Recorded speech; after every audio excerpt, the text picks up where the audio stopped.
présenter, donc voilà, l'enregistrement est en cours. Donc, quelques minutes pour vous présenter RESACOP. Donc, RESACOP, c'est un groupement d'intérêt public qui a été créé il y a un peu plus de 25 ans de cela pour accompagner les organisations de la région Auvergne-Rhône-Alpes qui sont impliquées ou qui souhaitent développer des actions de relations internationales, d'avoir les compétences pour cela et d'en trouver les moyens, aussi bien en termes de formation qu'en termes d'information et de financement. Et puis aussi, une deuxième mission importante de RESACOP, c'est de pouvoir aussi contribuer à l'ouverture internationale des habitants de la région. Et le projet Mind Changers entre tout à fait dans ce cadre-là.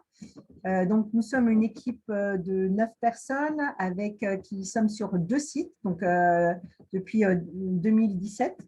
Le siège social est à Lyon, mais nous disposons aussi d'une antenne à Clermont-Ferrand. Je sais qu'aujourd'hui, se sont joints à nous à la fois des acteurs de l'ancienne région Rhône-Alpes, mais aussi de l'ancienne région Auvergne. Donc, c'est vraiment toujours très sympathique de pouvoir retrouver en fait l'ensemble des acteurs, quel que soit l'endroit où ils se trouvent dans notre région. Et donc, le métier de base de RESACOP, c'est vraiment cette question de l'accompagnement des acteurs, que ce soit dans leurs projets à l'international, dont en particulier dans les pays d'Asie, d'Afrique et d'Amérique latine, comme sur des projets d'éducation à la citoyenneté internationale, à la fois en vous fournissant de l'information, en vous proposant aussi des accompagnements, je dirais, sous forme d'entretien, en vous proposant aussi de la formation ou en diffusant les formations que produisent aussi nos partenaires au niveau régional, en facilitant la mise en réseau, la mise en relation des acteurs, là aussi, quel que soit leur statut, puisque nous sommes un réseau régional multi-acteurs, donc notre public, il couvre l'intégralité des organisations de la région, quel que soit leur statut. Et donc, cette fonction de mise en relation, mise en réseau, elle est aussi très importante et elle est vraiment au cœur de notre travail. Et puis, si ça, c'est une partie importante de ce que nous faisons, nous, équipe, au quotidien, nous menons par ailleurs des projets qui sont pour l'intégralité dans le champ de l'éducation à la citoyenneté internationale et notamment avec des partenaires au niveau européen. Donc, évidemment, je suis à votre disposition pour des questions qui concerneraient plutôt la présentation de ce qu'est RESACOP, mais vous trouverez plein de ressources pour assouvir votre curiosité sur le site de RESACOP, donc resacop.org. Et bien sûr, on est à votre disposition pour toute précision. Alors, la séance, elle va se dérouler de manière très simple. Je vais très vite donner la parole à Julien Puissant, qui est donc chef de projet, qui fait beaucoup de choses au sein de RESACOP, mais qui est notamment le chef de projet sur le projet Mind Changers, qui fera d'abord une présentation en binôme avec Virginie Lajoie. Donc, Virginie qui est notre chargée de communication, et vous comprendrez pourquoi tout à l'heure, qui nous fait un gentil coucou. Et ensuite, évidemment, vous pourrez poser toutes les questions que vous souhaitez sur le projet lui-même. Et ensuite, Julien pourra vous présenter l'appel à projet, ce qui est peut-être votre principal intérêt dans cette séance. En tout cas, je crois qu'on ne peut répondre à l'appel au projet que si on comprend bien aussi ce qui est attendu dans le cadre du projet. Donc, c'est vraiment un tout.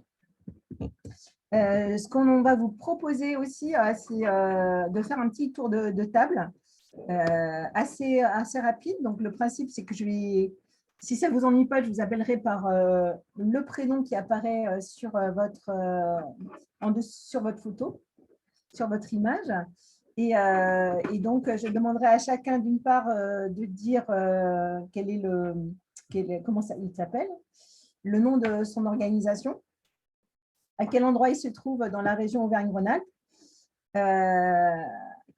Je vous demanderai également de nous dire, il n'y a pas de mauvais point pour ça, si vous avez déjà lu l'appel à projet ou pas.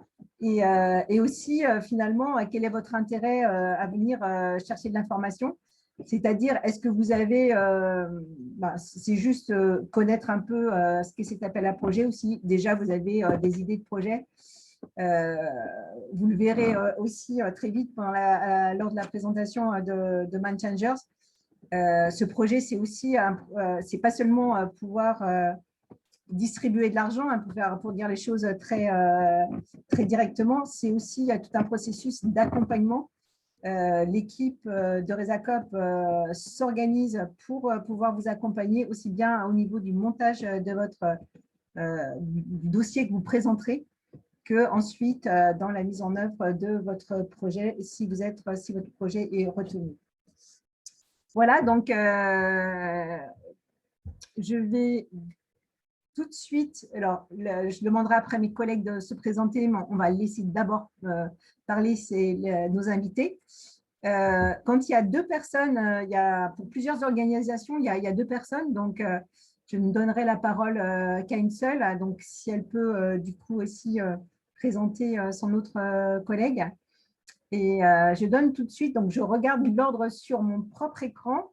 Et donc, Pierre, écoute, tu es le premier sur la liste, donc rapidement, si tu peux dire qui tu es, présenter Andra, ton organisation, où tu te trouves dans la région, si tu as déjà lu ou si vous avez déjà lu l'appel à projet, et est-ce que vous avez déjà une idée de projet pour Mind Changers? Tu as raison, Rosemary, de demander que je le fasse rapidement. Oui, c'est parce que je te connais bien, Pierre. Alors, donc, moi, c'est Pierre Vial, je suis le président de la Maison des Solidarités locale et internationale au 215 de la rue Vendôme, dans le 3e, à 2 pas de la Bourse du Travail, pour situer les choses, je dirais, y compris idéologiquement. Bon, j'ai parcouru le projet et là, avec Andra, qui est la coordinatrice, c'est-à-dire en fait la vraie chef de la Maison des Solidarités, vérifier que nous avons les moyens de nous inscrire dans le projet. On a les compétences, reste à voir maintenant si on a vraiment les moyens. Voilà ce que nous sommes venus chercher. Très bien, merci Pierre. Andra, tout le monde t'a vu, très bien. Ensuite, c'est Willy que je n'ai pas vu depuis très longtemps. Bonjour Willy. Même punition. Salut, ça va? Tu m'entends? Pas très fort. Alors, est-ce que tu m'entends mieux? À peine. Hein. Ah, zut. Et là, est-ce que tu m'entends mieux? Ah, très bien. Faut que je le mette dans la bouche carrément le truc.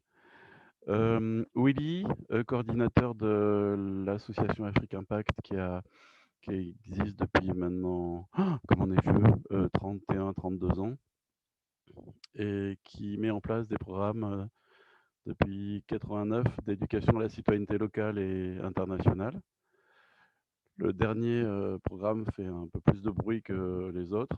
Il s'appelle le programme Batukavi et compagnie, et qui est centré autour d'un outil social, pédagogique particulier, la Batukada, et qui nous amène à pas mal bouger en France et ailleurs. Et on a déjà déposé un tout petit projet auprès du dispositif précédent qui concerne un peu l'introduction au projet qu'on pourrait déposer sur Mind Changers ensuite, puisque Grenoble devenant capitale verte européenne en 2022, on a lancé un défi à partir du mois d'août de cette année jusqu'au mois d'août de l'année suivante, d'aller jouer et rencontrer les 12 autres capitales vertes européennes qui ont précédé celle de Grenoble en un an.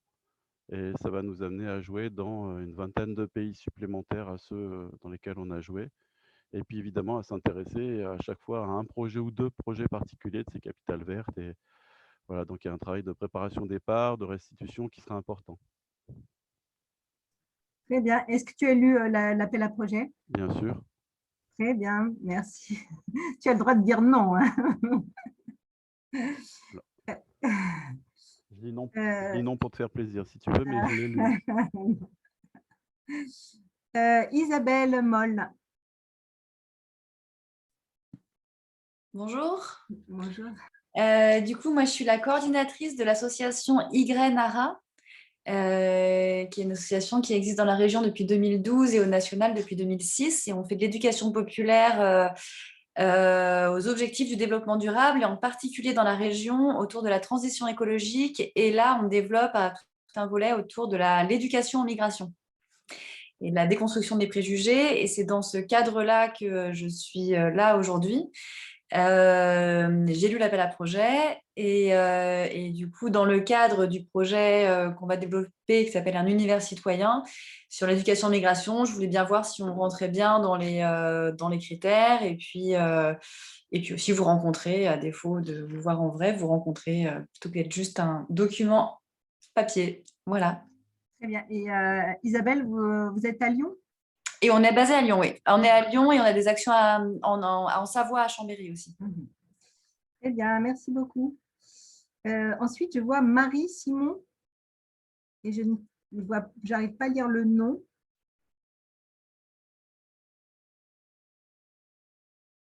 Est-ce qu'il y a quelqu'un? Marie Simon.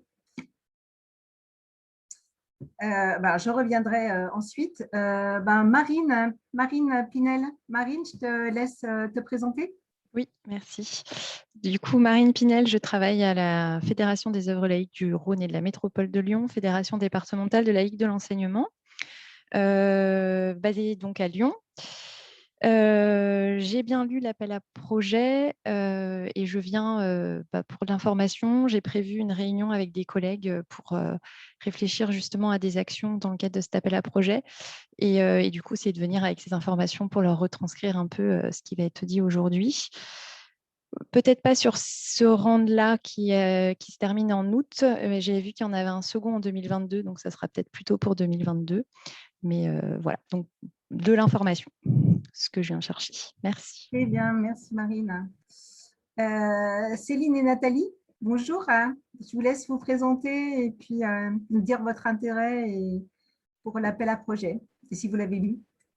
Bonjour, donc Nathalie, je suis la coordinatrice de l'association Anis Étoilée, Agriculture, Nutrition, Interculturelle, Solidarité. Et nous, on est basé dans le Puy-de-Dôme, à côté de Clermont-Ferrand. Et on avait déjà mené un projet dans le cadre de Frame Voice Report. Et du coup, toujours sur la sensibilisation aux objectifs du développement durable. Et donc, quand on a vu le projet Mind Changer, donc on s'est dit peut-être ça pourrait faire une suite ou avoir à réfléchir. Donc on vient essayer de mieux comprendre en fait l'appel à projet pour voir si on peut y répondre ou pas. Et donc on est également avec Dimitri, tu vois le nom un petit peu plus bas, qui est stagiaire à Nice Étoilée. Donc qui suit la réunion avec nous, et puis je suis également avec Céline. Voilà. Très bien, merci à tous les trois du coup. Quentin, je te laisse. Il n'y a pas d'autre Quentin dans le lot? On parle bien de celui d'Annecy? Allô, allô? Oui, Quentin, c'est toi, vas-y. oui, vas-y. Ouais, merci Vas-y, Rose-Marie, Quentin. merci Julien. Bonjour à toutes et à tous. Donc Quentin Champosac, je suis chargé de relations internationales auprès de la ville d'Annecy.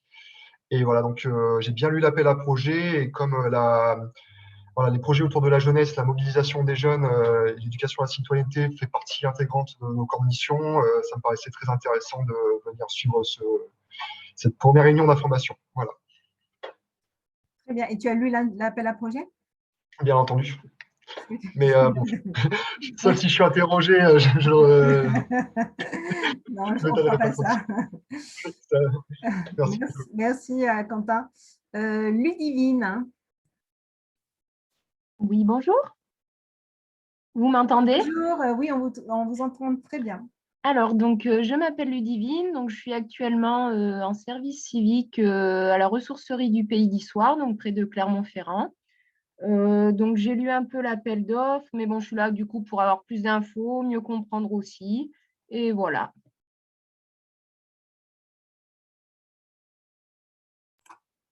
Rosemary, on ne t'entend pas. Antoine, c'est à toi de te présenter. Eh bien, bonjour à toutes et à tous. Moi, je m'appelle Antoine Lela. Je travaille comme coordinateur des formations et des projets de CSI au SCD.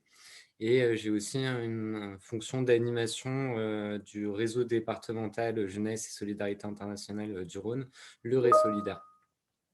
Et c'est un peu avec cette double casquette que je viens aujourd'hui. Alors, j'ai parcouru l'appel à projet Rosemary pour te répondre avant mes vacances, mais je t'avoue que du coup, les vacances étant passées, la réunion va faire du bien pour me rafraîchir un petit peu la mémoire. Alors, on a des idées de projet. Moi, ma grosse question, c'est comment on peut articuler ce qui relève du collectif, c'est-à-dire du réseau solidaire, et ce qui relève des initiatives individuelles des membres du réseau. Par exemple, Andra et Pierre à la Maison des Solidarités, si vous déposez un projet, est-ce que… voilà, c'est des questions un peu comme ça que j'ai, et c'est aussi avec ces questions que je viens aujourd'hui. Voilà. Eh bien, merci. On fera le maximum pour pouvoir donner un éclairage. Ensuite, Emma.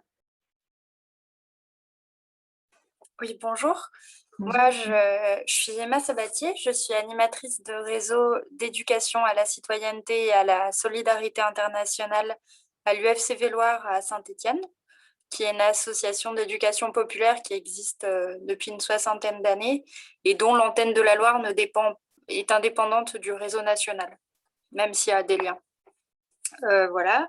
J'ai aussi lu l'appel à projet. Nous, avec l'UFCV Loire, ça fait un moment qu'on a été dans Frame Voice Report. On a été aussi dans Récital. Enfin, on est dans Récital actuellement. Du coup, c'est un peu la continuité de nos actions. On travaille beaucoup avec les objectifs de développement durable, notamment. Et c'est voir comment on peut accompagner les structures jeunesse, en fait, à développer des actions de CSI et à étendre leur réseau aussi à des associations de la société civile. Donc, je suis ici pour prendre de l'information et voir comment ça pourrait cadrer avec des actions qu'on avait pour idée de mener ou qui vont être dans la continuité d'eux. Voilà. Très bien, merci, merci Emma. Tout à l'heure, après le tour de table, je vous dirai ce que ça veut dire Récital et Frame Voice Support. Je pense que tout le monde ne connaît pas forcément. Et voilà, pour que vous sachiez un petit peu de quoi on parle. Et je parle tout de suite la parole à Anaïs Chenin. Bonjour à toutes et à tous. Alors, je suis ici avec ma collègue Carole. On fait partie de Techo en Europe. C'est une organisation qui est portée par la jeunesse et on travaille pour améliorer les conditions de vie des personnes qui vivent dans les bidonvilles en Amérique latine et dans les Caraïbes, et aussi pour sensibiliser sur ces réalités en Europe. On est basé à Villeurbanne et on a déjà parcouru l'appel à projet. On est là pour avoir des informations supplémentaires et voir si les projets que l'on développe peuvent correspondre à cet appel. Très bien, merci beaucoup. Ensuite, j'ai Jeanne Bourri. Oui, bonjour à toutes et à tous. Donc, Jeanne Boris, je suis chargée de mission pour le collectif Pétale 07, qui est un collectif d'acteurs ardéchois, basé en Ardèche, d'acteurs engagés pour l'éducation à l'environnement, pour le développement durable. Donc, j'avoue, je le confesse, je n'ai pas lu dans les détails l'appel à projet. J'en ai pris connaissance assez récemment, mais voilà, j'ai noté des mots-clés qui correspondent un peu à nos actions, à nos axes de travail, et à des projets engagés à venir sur l'engagement des jeunes en faveur des objectifs de développement durable, sur les partenariats entre associations et collectivités et sociétés civiles. Voilà, on a été aussi jusqu'à engagés sur le programme Agir pour la jeunesse en Ardèche. Donc voilà, c'est des pistes de travail qui nous parlent et je suis là pour en apprendre davantage. Très bien. Et je crois que vous êtes deux de l'association, non? C'est ça? Oui, tout à fait. Je suis avec ma collègue coordinatrice du collectif, Marie Simon, qui n'a pas répondu à l'appel tout à l'heure. D'accord. Donc voilà, vous le faites pour elle. Merci beaucoup. Merci. Lancelot. Bonjour. Bonjour. Lancelot Fury, du coup, du CISCA. Le CISCA, Centre d'innovation sociale Clermont-Auvergne. On est basé à Clermont-Ferrand et on est un centre de recherche qui travaille sur justement les changements de comportement et un travail collectif sur la résilience territoriale et les transitions écologiques et énergétiques.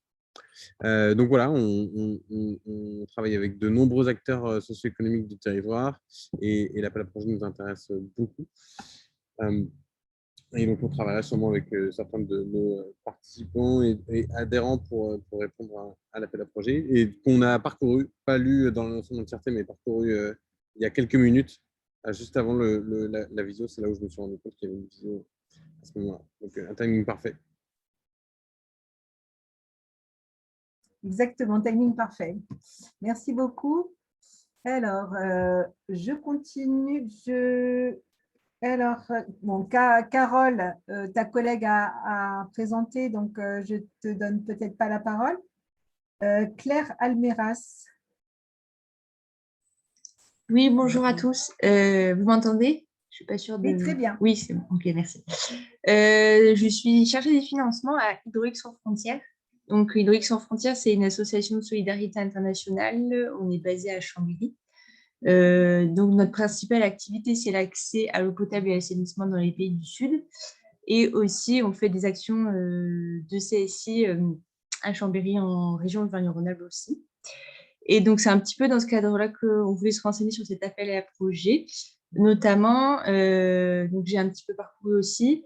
Et oui, donc notamment parce qu'on avait un projet qui a été reporté à cause de la crise sanitaire, mais qui était un projet un peu d'événement et de sensibilisation sur les changements climatiques en Afrique et plus particulièrement les conséquences sur les villages africains.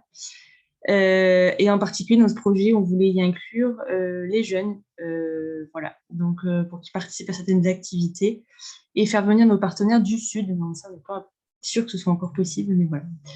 Donc, voilà pour la présentation. Merci. Très bien, merci à Claire. Rapidement, je vais donner la parole à mes collègues. Donc, Clémence. Bonjour, donc Clémence Barbier, je suis chargée de mission à Resacop et donc je viens en appui de Julien Rosemary notamment, des autres chargés de mission sur le projet Mind Changers, entre autres. Merci. Amélie, tu es là? Oui, je suis là. Bonjour à tous. Je suis Amélie Diane Rémignac, donc je suis chargée de mission à Resacop, plus sur l'animation de réseau. Merci Amélie. Marie, je ne sais pas si Marie est revenue. Oui, je suis là. Je te laisse te présenter, Marie. Oui. Désolée. Bonjour Marie-Emma, chargée de mission à Resacop sur le site de Clermont-Ferrand.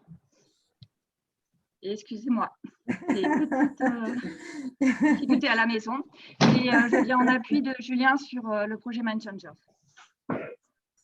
Merci, on va te libérer, Marie. Non, je reste. Et ensuite, Virginie, et puis en dernier, Julien, puisque Julien, je te donnerai la parole tout de suite derrière. Virginie. Bonjour à tous, je suis Virginie Lajoie, donc il y en a certains d'entre vous avec qui j'ai déjà eu l'occasion d'échanger par mail. Je suis chargée de communication pour Resacop, voilà, donc je viens en appui sur le volet communication du projet. Merci Virginie. Et Julien, je vais te donner la parole et puis tu vas…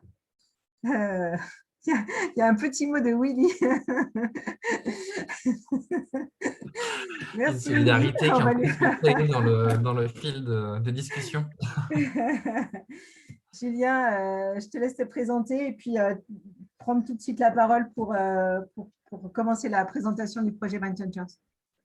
Du coup, bonjour à tous et à toutes. Merci Rosemary. Donc, moi, je suis Julien Puissant, chargé de mission à Resacop, où j'appuie le groupe de personnes qui travaillent sur le projet Mind Changers.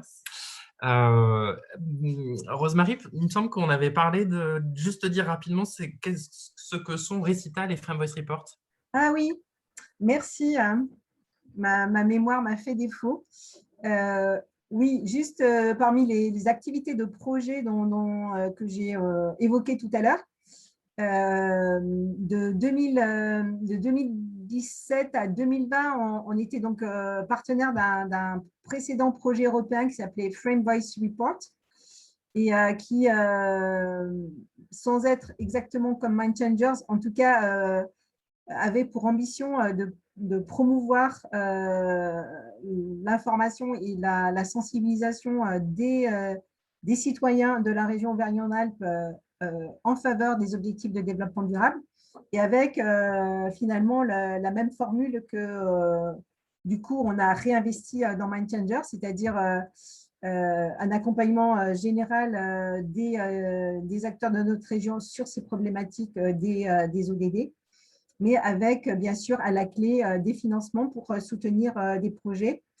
Et on a pu financer avec 2 appels à projets, une trentaine de projets au total qui représentaient une contribution de la Commission européenne de 600 000 €, ce qui était malgré tout assez loin d'être négligeable. Et effectivement, parmi l'assistance aujourd'hui, il y a plusieurs lauréats de ce projet Frame Voice Report.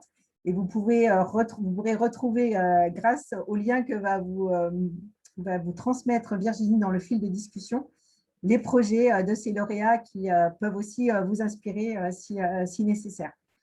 Et puis, avec Récital, ça c'est un projet qui est cofinancé par l'Agence française de développement, qui est un petit peu, je dirais, une version intermédiaire entre Frame Voice Report et Mind Changers, puisque c'est beaucoup plus modeste en termes de financement.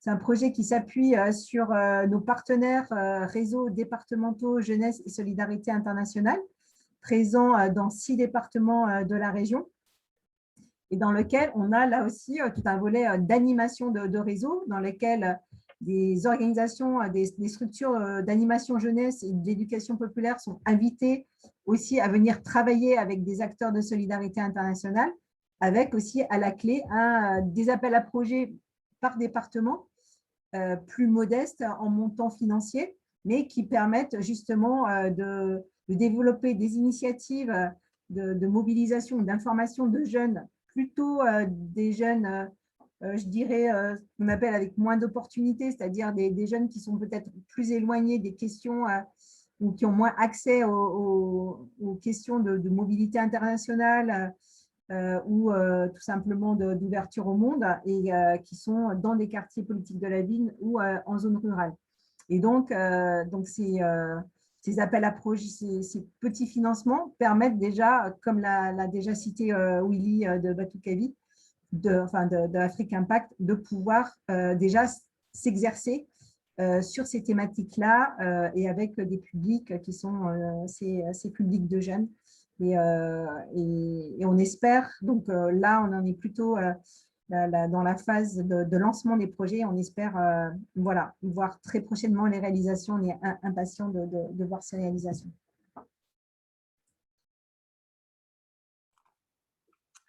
Merci Rosemary. Du coup, je reprends la main. Donc, du coup, il me semble qu'à de très rares exceptions, vous avez déjà tous et toutes lu déjà le document présentant l'appel à projet. Je vais juste revenir rapidement sur le projet My Changers avec également ma collègue Virginie. Donc, je vais partager mon écran. Donc, j'espère que ça va marcher. Donc là, à partir de maintenant, je ne vois plus vos commentaires et je compte sur mes collègues pour m'avertir si jamais ça se passe mal. Donc, voilà, le projet Mind Changers en quelques mots, l'idée, c'est juste de remettre un petit peu cet appel à projet dans un contexte peut-être un petit peu plus large. Donc, le projet Mind Changers, donc, on l'a déjà dit, c'est un projet européen. Donc, il est d'abord européen parce qu'il se passe dans 6 régions européennes. Donc, on vous a mis là sur l'écran un petit peu les régions concernées. Donc, il est piloté d'abord par la région Piémont en Italie. Et à part la région Auvergne-Rhône-Alpes, on y trouve également la région de La Rioja en Espagne, la fédération Wallonie-Bruxelles en Belgique, le Land de Bade-Württemberg en Allemagne, également le Județ de Dolj en Roumanie, représenté par l'université de Craiova.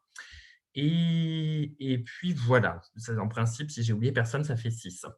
Donc, il est aussi européen parce qu'en termes de financement, il est financé donc, par la Commission européenne et notamment par la Direction générale du développement et de la coopération de la Commission, qui, pour l'essentiel, finance des projets de coopération nord-sud, voilà, des projets de développement ou d'urgence, mais qui a également une petite ligne réservée à la sensibilisation de l'opinion publique européenne sur les questions de coopération et de développement durable. Donc, c'est notamment cette ligne-là qui a financé les projets précédents, pour ceux qui se souviennent, des Alpes au Sahel, REDSO, Dev Reporter Network, Frame Voice Report, etc. Donc, on reste dans ce schéma-là. Donc, c'est un projet qui va durer 4 ans. Enfin, il a commencé au mois d'octobre l'année dernière. Donc, il s'achèvera fin septembre 2024. Donc, comme on l'a dit, c'est un projet qui est à destination des jeunes. Alors, les jeunes au sens très large, 15-35 ans, avec une attention particulière sur la question de l'engagement des jeunes en lien avec les objectifs de développement durable. C'est un projet donc, qui se décline en 3 axes que je vais présenter rapidement maintenant. Mais d'abord, revenir sur l'objectif général du projet. Donc, le projet MindChanger, ça a pour objectif, un petit peu comme Frame Voice Report, de renforcer la connaissance et la compréhension des objectifs du développement durable, mais notamment renforcer l'engagement en leur faveur dans notre région Auvergne-Rhône-Alpes et dans celles qui participent à ce projet, et notamment par la mobilisation des publics jeunes autour des questions climatiques et migratoires, et dans le cadre d'actions de sensibilisation qui sont portées par des collectivités ou des organisations de la société civile. Donc, dans cette perspective, pour mettre en place un petit peu tout ça, donc le projet se déploie autour de 2 axes. D'abord, le soutien à l'engagement actif et citoyen des jeunes au service de l'agenda 2030 et donc des objectifs du développement durable, notamment par un soutien à l'émergence et à la diffusion d'initiatives des acteurs locaux.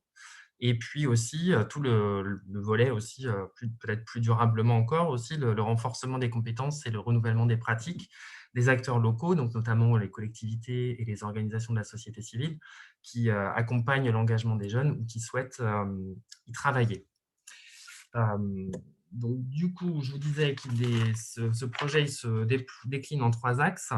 Donc, pour reprendre dans la chronologie, le premier axe, c'est un axe recherche. Depuis le mois de janvier, donc on a travaillé à sélectionner une équipe de chercheurs qui puisse réaliser une étude régionale. Alors, d'abord, c'est vous dire que c'est une université, donc pas de la région, qui a été sélectionnée, mais une université toulousaine, donc de Toulouse 2, qui va s'attacher, dans le cadre de cette recherche, à mieux comprendre les ressorts de l'engagement actif des jeunes. Alors, je dis l'engagement actif parce qu'une des prémices de ce projet, c'était le constat, il y a quelques années en tout cas, qu'au niveau du territoire européen, des territoires européens, les jeunes sont globalement assez informés et sensibilisés sur les grandes questions un petit peu transversales et globales, comme notamment les ODD ou les questions climatiques, les questions migratoires, etc. Mais ont, semble-t-il, une petite difficulté à s'engager. Alors bon, c'était une étude statistique qui date d'il y a quelques années, donc elle vaut ce qu'elle vaut, mais en tout cas, elle a pu servir de base au montage de ce projet, dont l'objectif va vraiment s'attacher à travailler au passage, enfin en tout cas va se concentrer sur le passage de l'information et de la sensibilisation à un engagement actif des jeunes sur ces sujets.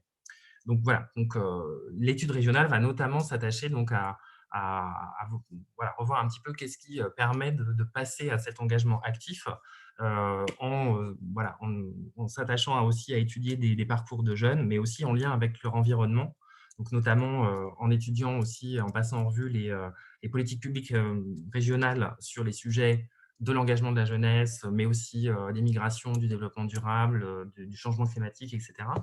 Et aussi les pratiques des acteurs qui les accompagnent au niveau de la société civile, qui pourront faire, il s'agira de repérer un petit peu ce qui se fait dans la région.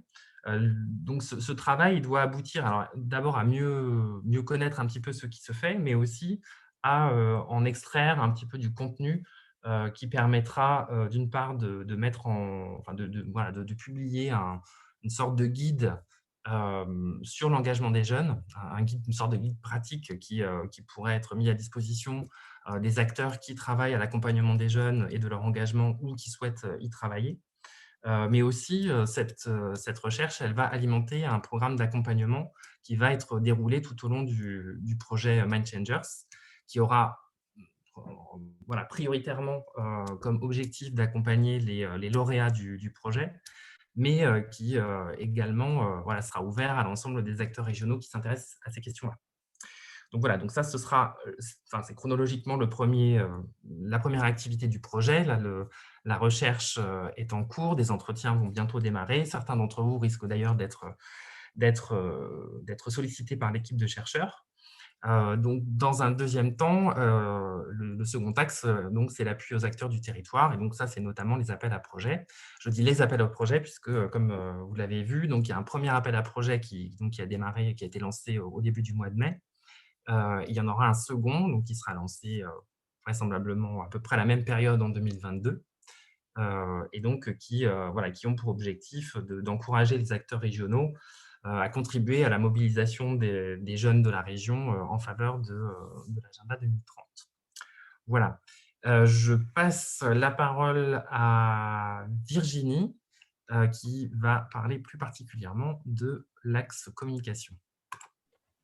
Oui, effectivement. Donc, sur ce projet-là, qui est un petit peu le premier du genre qu'on mène, il y a un troisième axe donc, qui est consacré à la communication. Donc, pas la communication au sens la communication autour du projet.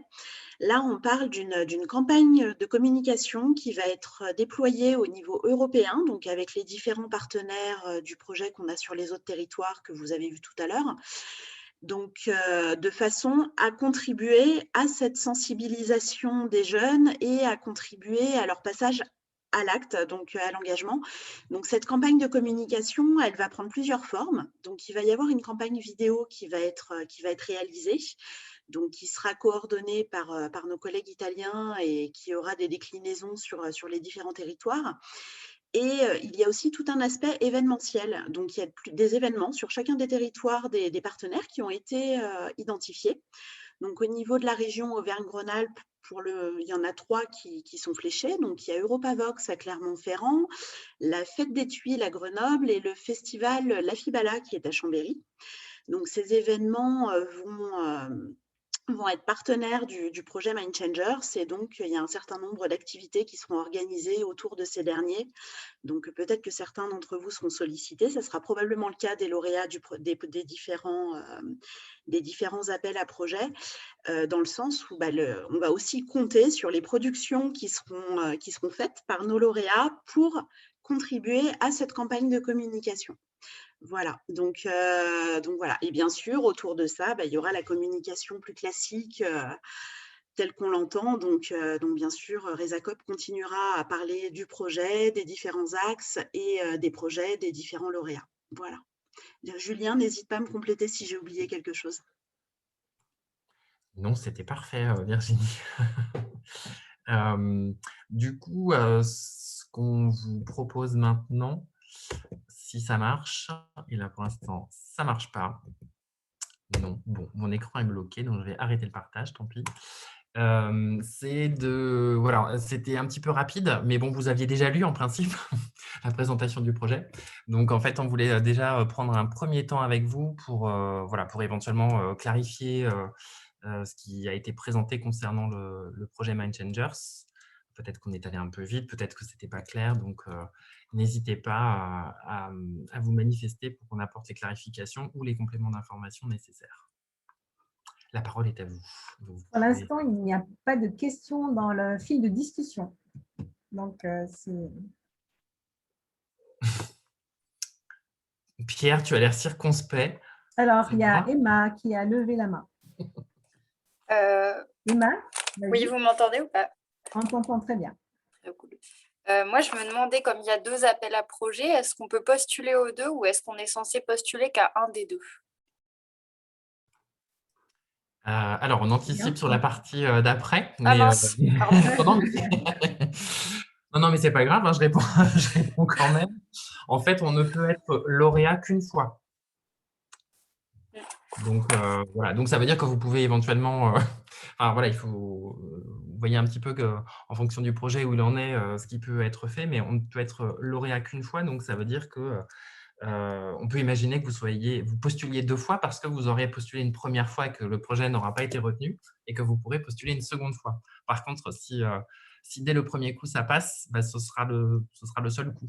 Vous pourrez par contre être partenaire associé sur d'autres projets. Alors bon, je ne vais pas rentrer dans les arcanes du jargon européen. Partenaire associé, c'est un statut qui fait que vous êtes voilà, un partenaire à part entière d'un projet, mais que par contre, vous ne pourrez pas toucher directement des financements de l'Union européenne. Ok, merci. Tu pourras baisser ta main, Emma, s'il te plaît. Ensuite. Alors, il me semble qu'il y a Andra. Oui, effectivement, je n'ai pas de petites mains. Dans mon Zoom ne me permet pas de la lever virtuellement. C'est pour ça que je passe. En fait, moi, j'ai une question toujours par rapport aux conditions d'éligibilité. Il est stipulé, si je ne me trompe pas, qu'on ne peut pas postuler si on a déjà bénéficié d'un financement européen de 2018. J'ai vu ça. Du coup, je me demandais, est-ce que Frame Voice Report fait partie de… Parce que du coup, on est une bonne partie des assos non éligibles parce que je vois pas mal de lauréats, mais je voulais juste voilà, m'assurer que… Non, bah, merci Andra d'avoir posé la question qui, je pense, voilà, doit effectivement tarauder un certain nombre de lauréats de Frame Voice Report. Non, en fait, c'est juste que la chronologie européenne est difficile à suivre, mais en fait, Frame Voice Report correspond à un appel à projet de la Commission européenne qui est antérieur, en fait, à 2018. Donc, si vous avez été bénéficiaire d'un soutien dans le cadre de Frame Voice Report, il n'y a aucun souci pour postuler à nouveau. En revanche, vous pourriez éventuellement postuler sur d'autres projets financés par la Commission européenne tels que Mind Changers aujourd'hui.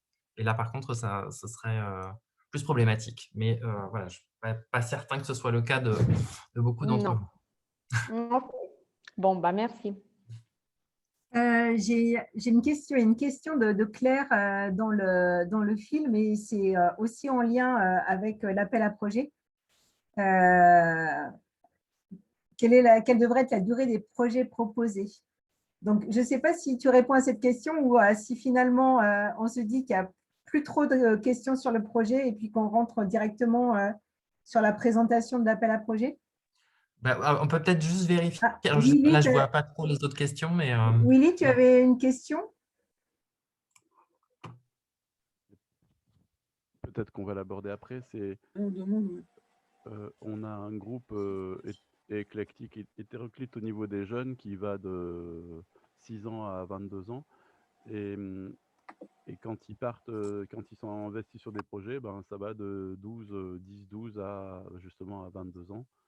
Est-ce que c'est possible de participer, même si qu'une majorité des jeunes aura plus de 15 ans? Donc là, on va bien noter la question. Et je pense que là, Julien, je pense que… Donc, est-ce qu'il y a s'il n'y a plus de questions, puisqu'il n'y a pas de questions sur le projet, les présentations étaient très claires. Bravo, je dis bravo à mes chers collègues. Je vous propose de tout de suite passer dans… Ah, pardon, Céline, oui, Nathalie, alors. Ouais.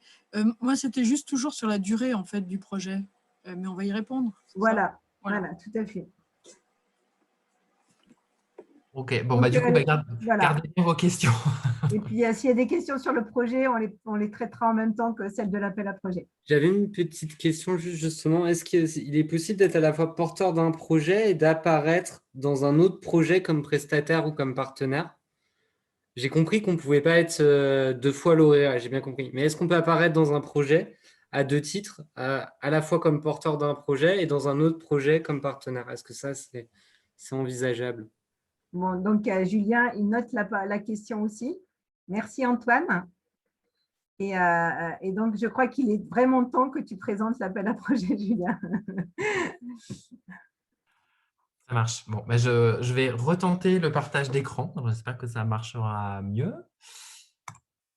Hop.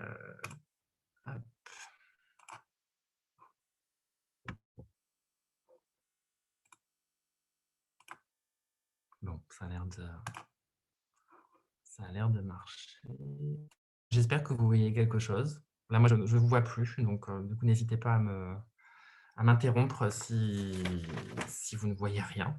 En principe, vous devriez voir quelque chose qui s'appelle l'objectif de l'appel à projet, puisqu'on va commencer, par là. Donc plus particulièrement, voilà, on parle du premier appel à projet donc, en 2021 sur MyChangers.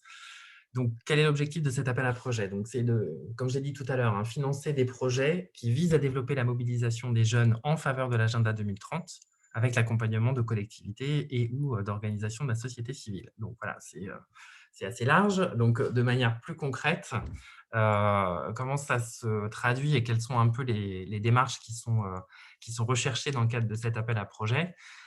Pour faire simple, voilà, on vous a fait un petit peu cette présentation. Merci d'ailleurs Virginie. Voilà, l'idée, c'est d'avoir des projets qui sont en fait d'une certaine manière des fusées à 3 étages. C'est-à-dire que donc c'est bien les organisations de la société civile et ou les collectivités qui sont porteurs des projets. Et donc, elles proposent un projet de mobilisation de jeunes. Ces jeunes, enfin ce groupe de jeunes, ils doivent être identifiés, sont accompagnés pour concevoir une ou des actions de sensibilisation aux objectifs du développement durable, donc qui vont être destinées à un public plus large. Et donc, 3e étage, ces actions de sensibilisation, elles vont devoir favoriser l'engagement citoyen du public visé. Donc voilà, c'est une première précision parce que ce n'est pas forcément très clair avec… voilà, parfois, le jargon européen n'est pas toujours pas toujours facile à saisir, mais en tout cas, voilà, c'est un peu ça le type de projet qui est recherché. Donc, qui ça concerne, en fait, cet appel à projet? Donc, comme je l'ai dit, les acteurs de la région, donc, qui sont basés en Auvergne-Rhône-Alpes, et donc en particulier donc, les organisations de la société civile, donc voilà, on a mis une petite liste, les collectivités et ou les collectivités. Évidemment, chacun peut présenter une candidature seule, mais il peut aussi y avoir des regroupements de structures qui peuvent s'associer et présenter des initiatives conjointes. Donc là, dans ce cas-là, il faudrait qu'une des structures soit un peu chef de file et les autres seront donc voilà, co-demandeurs, pareil dans le jargon européen. Il peut y avoir aussi des partenaires associés. Juste dire aussi, mais j'anticipe un petit peu sur la suite, que donc, dans le cas des collectivités, les collectivités qui voudront postuler devront, c'est un impératif, devront être accompagnées d'au moins une organisation de la société civile.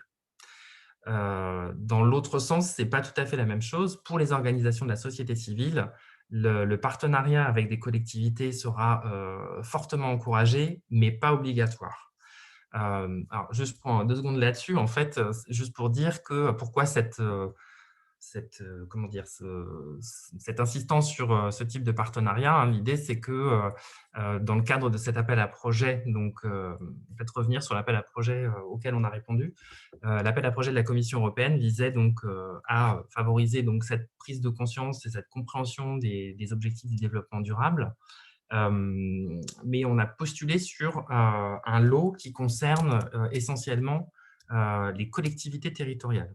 Donc, alors nous, parce qu'on est un GIP, on a pu faire partie du package.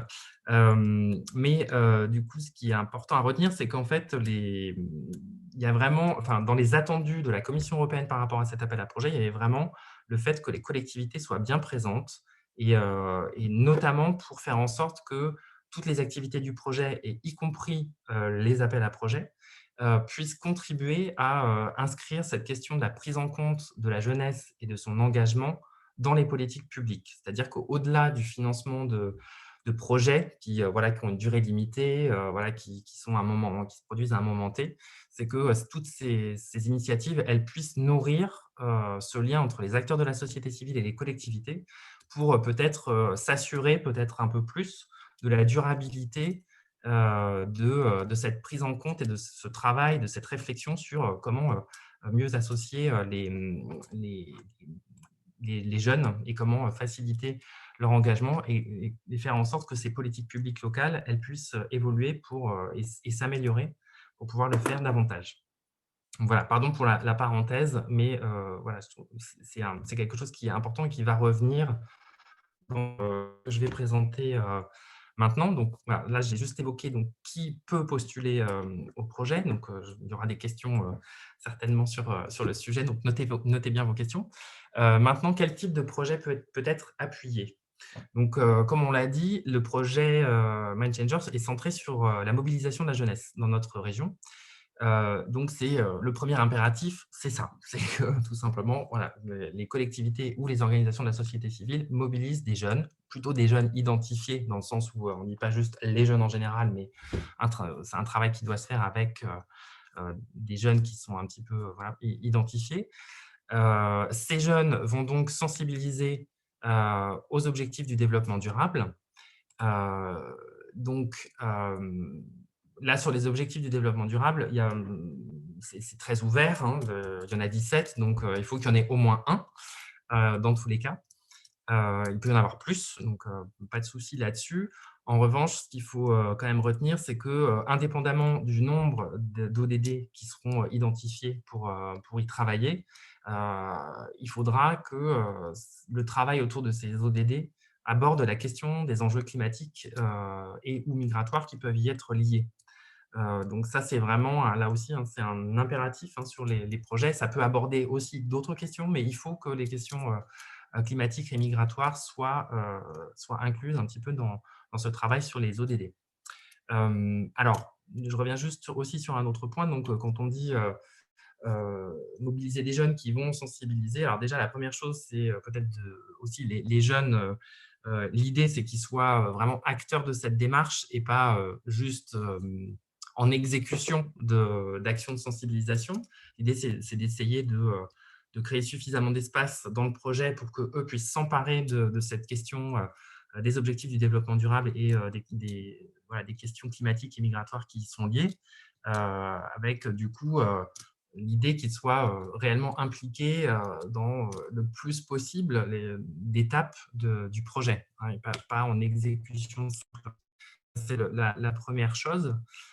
Et l'autre chose, c'est sensibiliser aux objectifs du développement durable. Donc là, il s'agit d'une part de ne pas juste dire voilà, c'est l'ODD 17 ou c'est l'ODD 6 ou c'est l'ODD 4, c'est sur tel sujet et c'est super, mais plutôt d'être dans, là aussi, de faire en sorte que ces jeunes puissent vraiment aider à décortiquer ce que sont ces ODD, leur intérêt, leur traduction dans la vie quotidienne, voir d'où vient, enfin, quelles sont les causes structurelles qui sont à l'origine de la problématique liée à ces ODD, d'intégrer une dimension internationale et en tout cas globale qui mette en avant les interdépendances autour des ODD entre nos pays et ailleurs. Donc voilà, qui est vraiment un vrai travail pédagogique sur le décryptage de ces ODD et des problématiques qui sont traitées. Donc ça, c'est l'autre volet. Et ce qui est indiqué aussi ça, sur la diapositive, l'idée, c'est aussi que ces actions de sensibilisation elles puissent s'appuyer sur la communication constructive. Donc, pour faire vite, après la communication constructive, peut-être qu'on trouve ça sur Google, mais pour faire vite, l'idée, c'est là aussi, c'est de pas juste de mettre en avant des situations problématiques et c'est tout, mais d'essayer là aussi à la fois de s'emparer d'une problématique, de la décrire, de l'expliquer, mais aussi de pouvoir mettre en avant des possibilités d'agir sur cette problématique. Et là aussi, d'agir, la possibilité d'agir, il faut qu'elle soit aussi adaptée aux publics qui seront visés. Alors, il ne s'agit pas soit d'être dans quelque chose de trop abstrait ou dans quelque chose d'infaisable, mais d'essayer vraiment de mettre le plus possible en avant des moyens de se saisir de ces problématiques pour ceux qui souhaitent agir. Donc, et qui peuvent être bien sûr individuelles et ou collectives, mais en tout cas, il doit y avoir un petit peu des pistes d'action et pas juste de la sensibilisation, mais vraiment aussi des pistes d'engagement. Donc, également la perspective de genre qui doit être adopté de manière transversale. Donc là, pour faire simple, là aussi sur la perspective de genre, il y a beaucoup de littérature sur le sujet, mais là, très simplement, c'est juste de dire que ce qu'on entend par là, c'est que voilà, les enjeux qu'il peut y avoir dans le lien entre les sexes doivent être pris en compte dans le projet, à la fois dans l'analyse de la problématique qui va être traitée, de là où les problématiques qui vont être traitées, mais aussi dans la conception du projet de sensibilisation et de bien prendre en compte voilà, ce qui peut affecter cette participation homme-femme dans les actions de sensibilisation qui seront menées. Le dernier point dans ce qui est obligatoire, c'est renforcer les partenariats en région. Donc, j'ai commencé à en parler tout à l'heure. Hein. L'idée, c'est que, comme je le disais tout à l'heure, les actions, les projets qui seront menés puissent mobiliser largement les acteurs régionaux, à la fois pour voilà, croiser les regards et augmenter un petit peu la qualité et enrichir les démarches qui seront proposées, mais aussi parce qu'on garde en tête cette idée de durabilité des impacts au-delà de la réalisation du projet. Et c'est pour ça, comme je le disais tout à l'heure, qu'il y a une attention particulière aux partenariats qui vont aussi mobiliser des collectivités. Alors après, il y a 3 autres points qui sont plus des bonus. Donc d'abord, la collaboration avec des journalistes ou des professionnels des médias. Donc là aussi, hein, l'idée, c'est de s'appuyer sur une campagne de sensibilisation, des actions de sensibilisation. Donc on peut imaginer qu'un certain nombre de contenus et de supports de communication vont être produits. Donc la collaboration avec journalistes ou médias peut d'une part aider peut-être qualitativement sur les supports qui seront créés. Ça peut aussi permettre de mieux penser la stratégie de communication et de diffusion. Et puis, ça permet aussi au passage de s'interroger sur un petit peu tous les enjeux éthiques qu'il peut y avoir autour des questions de communication. Donc ça, voilà, le premier bonus. Le second, c'est évidemment l'implication des acteurs du Sud. Encore une fois, on est dans un travail sur les ODD qui vise à les mettre en perspective à l'échelle globale et à mettre en lien les interdépendances. Donc du coup, l'idée, c'est de pouvoir aussi, le plus possible, promouvoir un dialogue entre les acteurs d'ici et ceux d'ailleurs. Alors, quand je dis ailleurs, ça peut être vraiment dans les pays du Sud. Ça peut aussi être des ressortissants étrangers qui vivent dans notre région, donc plutôt sous l'angle des diasporas.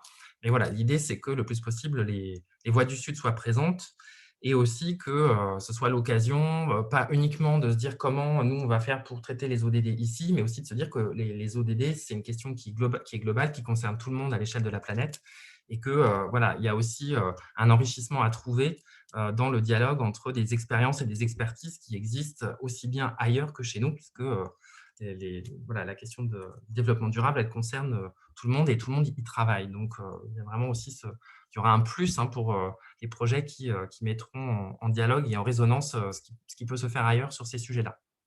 Le dernier plus, mais je l'ai déjà dit, c'est l'implication des collectivités territoriales, donc avec cette idée d'associer durablement, en tout cas de mobiliser les collectivités pour que le travail qui est fait puisse là aussi influer sur la politique publique des collectivités impliquées.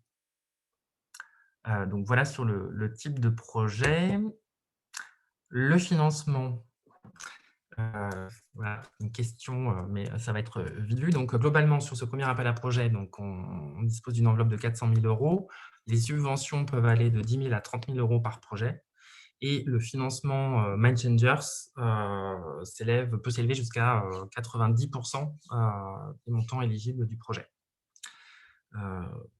Voilà là-dessus. Rapidement, juste vous rappeler le calendrier de l'appel à projet. Donc, il a été lancé début mai. La date limite de dépôt des dossiers, c'est le 31 août à 18 h.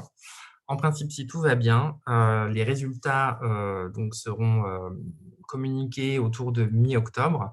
Alors, entre le 31 août et le 18 octobre, il y aura un processus de sélection qui sera confié à un comité de sélection et avec donc l'intervention de personnes, de consultants extérieurs pour instruire les dossiers. Ce n'est pas Resacop qui va se charger de faire ça. Resacop sera plutôt en accompagnement en amont et puis en accompagnement des lauréats. Mais voilà, tout ce processus de sélection donc, ne sera pas mené par RESACOP.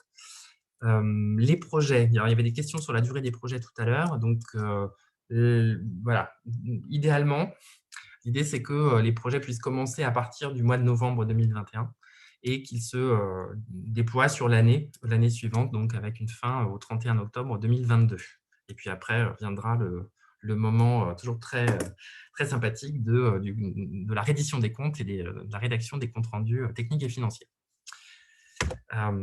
Voilà, que vous dire de plus? Donc, pour ce qui concerne l'accompagnement des candidatures, donc on a mis en place un système dans l'équipe pour vous accompagner au montage déjà du dossier et du projet, donc qui sera en place à partir du 1er juin et qui se déroulera jusqu'au 21 juillet. Donc pour cela, il suffira d'envoyer un mail à une adresse mail qui a été créée pour l'occasion, donc qui est tout simplement mindchangers@resacop.org. Au-delà de ces séances d'information, il y aura également une séance d'appui collective liée à la construction du budget le vendredi 25 juin à 16 h. Ce n'est pas innocent, hein, c'est juste qu'on voilà, on a vu que voilà, la construction d'un budget, notamment avec les normes européennes, ça peut être parfois un peu compliqué et que donc voilà, on organisera cette petite séance collective pour pouvoir voilà, déminer le sujet et faire en sorte que les budgets qui soient construits voilà, correspondent bien aux attentes aussi de la Commission européenne, puisque en fait, après, toutes les dépenses seront remontées à la Commission européenne. Voilà, pour finir, en termes d'accompagnement, donc il y a sur le montage des projets, et puis après, pour ceux qui seront lauréats, donc un accompagnement aussi spécifique, donc avec ces organisations lauréates qui vont pouvoir intégrer la dynamique régionale du projet Mindchangers et bénéficier d'un accompagnement qui sera composé d'abord d'un séminaire de démarrage qui permettra aux lauréats de se rencontrer, d'échanger sur leurs projets, leurs expériences, leurs besoins, leurs ressources, et aussi notamment les besoins de formation. 3 journées de formation qui émailleront un petit peu l'année de réalisation des projets. Et puis, des temps de rencontre, donc comme le disait aussi Virginie tout à l'heure, qui vont être liés notamment à des événements régionaux organisés en Auvergne-Rhône-Alpes, plus ou moins à l'issue de cette période de réalisation. Et puis aussi des temps de rencontre entre des jeunes qui auront participé aux initiatives lauréates, qui pourront être amenés à rencontrer aussi des jeunes des 5 autres pays du projet Mindchangers, pour pouvoir échanger aussi sur ce qu'ils ont fait et voilà, et aussi produire des recommandations à l'intention des décideurs européens et locaux. Voilà. Voilà, je suis allé un peu vite en fait, mais du coup, c'est déjà la fin de la présentation, donc on va pouvoir revenir à vos questions. Oui, merci Julien. Et donc, je rappelle les questions qui ont été posées. Je vois une main levée. Ah non, c'est Pierre. Mais je vais d'abord rappeler les 2 questions. Il y avait 2 fois la même question. C'était sur la durée des projets, mais je crois que là, tu as répondu.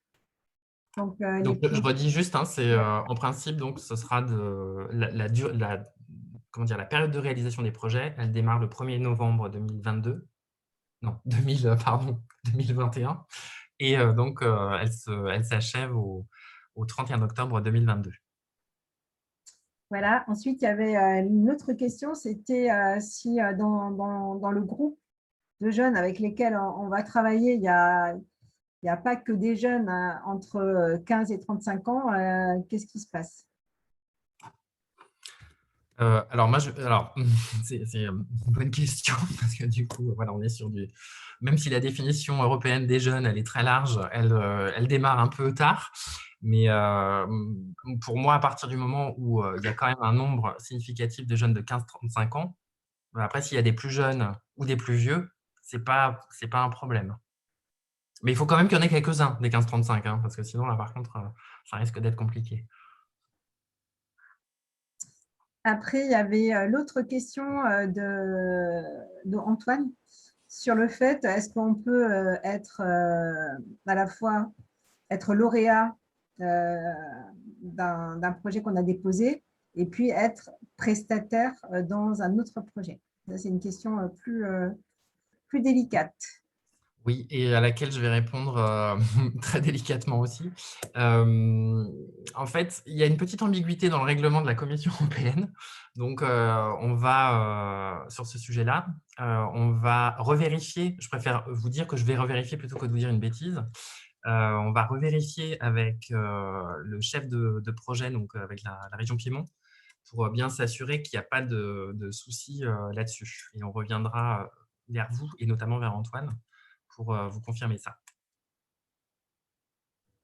Très bien. Alors, Pierre, oui, j'ai vu, Nathalie, j'ai vu ta main. Il y avait Pierre qui avait levé la main avant et puis Quentin.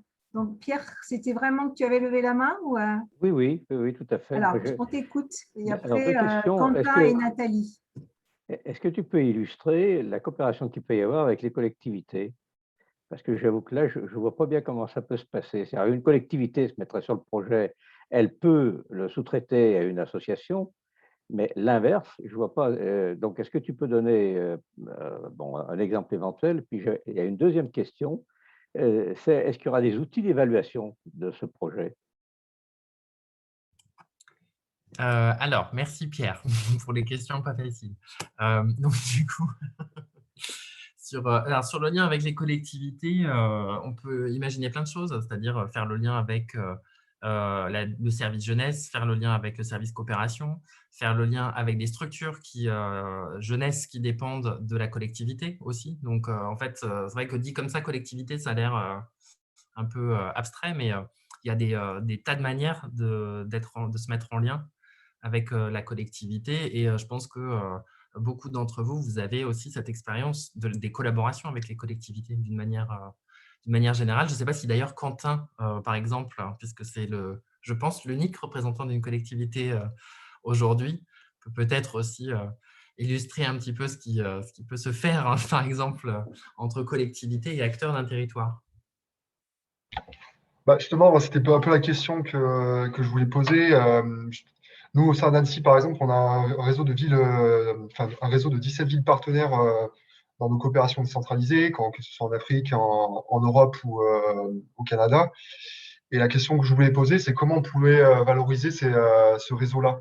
Par exemple, est-ce que vous pouvez déposer une candidature avec une de nos villes partenaires qui serait co-demandeuse, justement pour un projet qui aurait lieu en Auvergne-Rhône-Alpes. Voilà.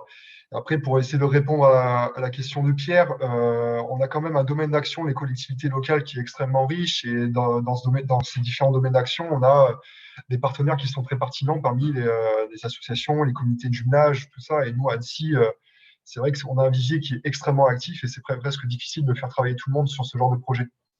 Donc voilà, nous, ce n'est pas des idées qui manquent. Après, le plus important, c'est de bien recentrer et puis d'essayer d'inscrire ces projets dans les priorités d'un mandat. Voilà. Après, Pierre, pour compléter, c'est sûr que s'il n'y a pas ce lien de collaboration en fait, avec la collectivité, ça demande certainement du temps à construire. C'est aussi pour ça qu'on a essayé de lancer l'appel à projet le plus tôt possible et de laisser le plus de temps pour que les structures puissent répondre, pour essayer aussi laisser un peu le temps à ces partenariats de se monter. Et c'est aussi, c'est aussi pour ça qu'il y en a deux, des appels à projets, parce que le premier, c'est toujours un peu, on est entre guillemets, alors ça va être censuré après, mais on essuie les plâtres sur le premier, et puis après sur le deuxième, on a un peu plus de temps pour monter les choses. Mais en tout cas, on sait qu'il y a une certaine complexité dans l'appel à projet par rapport aux attendus. Mais c'est aussi ça qui fait qu'on sort de juste le guichet où on finance du projet et puis à la fin des projets, c'est fini. Et ce qui peut aussi, ces partenariats qui sont peut-être plus durs à monter et qui prennent plus de temps et peut-être plus d'énergie aussi, mais qui vont avoir des impacts autres aussi dans la durée. Après, on peut aussi, nous, à Resacop, on a aussi pas mal de contacts, en tout cas, à Lyon, on en a. Donc, du coup, on pourra aussi travailler. Mais je pense que pour ce qui concerne la Maison de la Solidarité locale et internationale, vous avez quand même un lien très fort avec la collectivité. Donc, je pense que là aussi, ça peut être l'occasion d'explorer des nouvelles collaborations si c'est le cas sur ce sujet-là. Sur la volonté politique, il n'y a aucun souci. Par contre, c'est de trouver effectivement la forme. Et là, à mon avis, c'est vrai que ça va être plus compliqué. Mais voilà, on pourra en reparler, Pierre, à l'occasion. Et alors pour revenir, si j'ai bonne mémoire, ta deuxième question portait sur les outils d'évaluation. Donc, ils sont évidemment, c'est évidemment prévu qu'il y ait des démarches d'évaluation à la fois dans le cadre du projet dans sa globalité et dans le cadre des projets qui seront soutenus par l'appel à projet. Et donc ça fera aussi partie de l'accompagnement des structures lauréates. Et notamment pour capitaliser, en fait, ça ne sera pas des évaluations de contrôle, hein. Ce sera vraiment pour capitaliser sur ce qui a été fait et ensuite pouvoir le valoriser. Alors, juste pour répondre à Quentin, peut-être, juste de dire que, comme Quentin avait évoqué la question de la mobilisation des partenaires étrangers ou internationaux sur des projets, oui, alors ça me permet juste de repréciser quelque chose que je n'ai pas dit tout à l'heure, mais sur le type d'activité, donc on est bien sur des activités de sensibilisation. Ces activités, il faut qu'elles aient lieu en Auvergne-Rhône-Alpes. C'est quand même, voilà, ça paraît évident, mais je préfère leur dire. Ce qui n'exclut pas, par ailleurs, que certaines activités aient lieu alors plutôt dans les territoires des pays dits du Sud, si elles sont minoritaires en termes de nombre d'activités et si, bien sûr, elles servent à la mobilisation et la sensibilisation en Auvergne-Rhône-Alpes. Donc voilà, c'est un petit peu juste redire qu'il y a cette question du lien avec les partenaires étrangers, elle est évidemment au cœur des préoccupations. Alors voilà, plutôt avec un biais sud, bien sûr, mais qui n'exclut pas les autres partenariats européens ou même nord-nord, entre guillemets, avec le Canada, par exemple. Mais voilà, du coup, les activités, tant qu'elles ont lieu en Auvergne-Rhône-Alpes, les partenariats peuvent être divers là-dessus. Et par contre, si les acteurs des pays du Sud sont mobilisés, ils peuvent être mobilisés ici, mais ils peuvent être là-bas plutôt, et aussi ici. Donc, par exemple, je crois que c'était Claire de Hydraulique sans frontières qui parlait de faire venir un partenaire du Sud, je pense, en France, si j'ai bonne mémoire. Donc ça, c'est tout à fait possible dans le cadre de ces projets. Là aussi, bien sûr, si ça va dans le sens d'alimenter les activités de sensibilisation ici. Et là-dessus, je vous invite là aussi à nouveau à aller visionner, à aller regarder ce qui a été fait dans le Framework Support, parce que ça, cette participation, en tout cas, le fait d'entendre aussi les voix du Sud, c'était une des priorités en fait du projet Framework Support. Quentin, tu as posé ta question ou tu avais une autre question? Non, merci Rosemary, c'est tout bon pour moi. Ok, merci.